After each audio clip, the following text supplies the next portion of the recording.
கண்ணியத்துக்குரியவர்களை சொல்ல வந்ததை மறந்து விடுகிறேன்.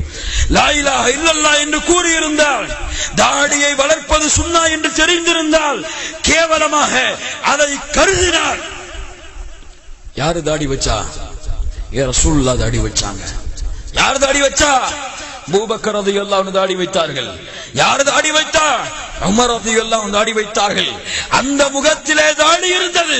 தாடி இருப்பவர்களின் முகத்தை கேவலமாக பார்த்தால், யாருடைய முகத்தை கேவலமாக பார்க்கிறீர்கள்? யாருடைய முகத்தை கேவலமாக பார்க்கிறீர்கள்? ஸல்லல்லாஹு அலைஹி வஸல்லம். ஒரு ஆள் தாடி இல்ல, மீசை மட்டும் நல்லா இருந்துச்சு.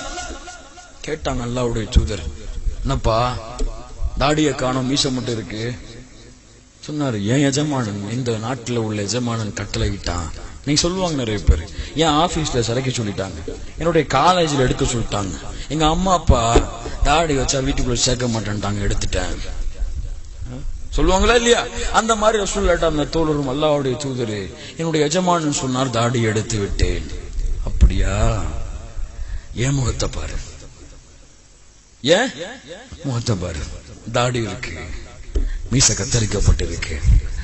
ஏன் தெரியுமா? நான் தாடி வளர்த்திருக்கிறேன். என் எஜமானன் எனக்கு சொல்லி இருக்கிறான். ஓ எஜமான உனக்கு சொன்னா அவன் கூறுகட்ட எஜமான.